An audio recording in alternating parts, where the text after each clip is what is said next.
ধন্যবাদ।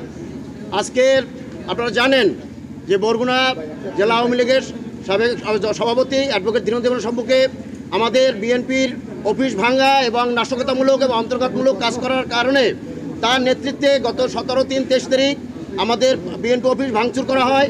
আমাদের সাবেক রাষ্ট্রপতি জিয়াউর রহমান এবং সাবেক প্রধানমন্ত্রী তিনবারের তার ছবি সহ তার দুজনের ছবি এই সম্পূর্ণ নেতৃত্বে রাস্তায় ফালাইয়া আগুন ধরানো হয় এবং আমাদের অফিসের আসবাবপত্র সহ সমস্ত কিছু তারা ভাঙচুর করে।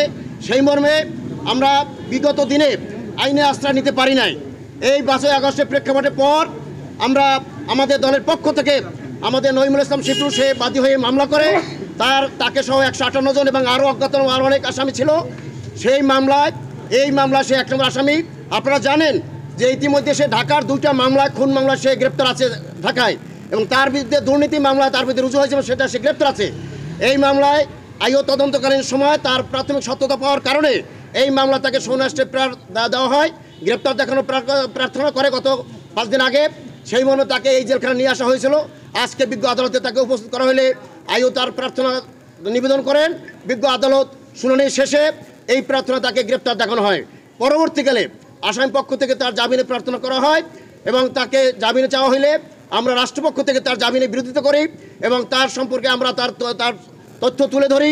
তিনি এখানে একজন দুর্নীতিবাজ এবং তার বিরুদ্ধে দুর্নীতির মামলা আছে এবং তিনি এমনকি তাকে জনপ্রিয়তা যদিও বলা হয় কিন্তু সে কোনো জনপ্রিয় লোক ছিল না।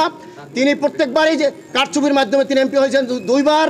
যে যতটুকু নির্বাচন হয়েছে একবারে আপনারা জানেন যে তাদের দলের বিদ্রোহী প্রার্থী দেলোয়ার সাহেব তিনি এমপি হয়েছিলেন। এই গত নির্বাচনে আমিডামি প্রার্থীতে সেখানেও তার টুকুর সাথে তিনি হেরেছেন। সুতরাং তিনি যে একজন জনপ্রিয় লোক এই কথা আর বলার কোনো সুযোগ নাই। তার দুর্নীতিতে এই বগুড়ার আজকে বগুড়া মানুষ লজ্জিত। তার কারণে আজকে বগুড়া মানুষ মুখ দেখাতে পারছে না।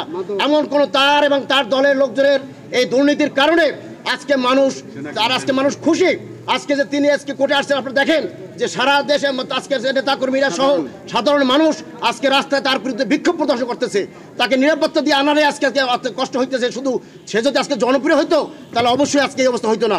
সুতরাং তাকে আইনের আওতায় হয়েছে। আমরা বলেছি যে তিনি একজন অপরাধী এবং এই মামলায় তার সুনির্দিষ্ট অভিযোগ আছে। তিনি এই মামলার প্রিন্সিপাল 21 তাকে জামিন নামঞ্জুর করার প্রার্থনা করছি।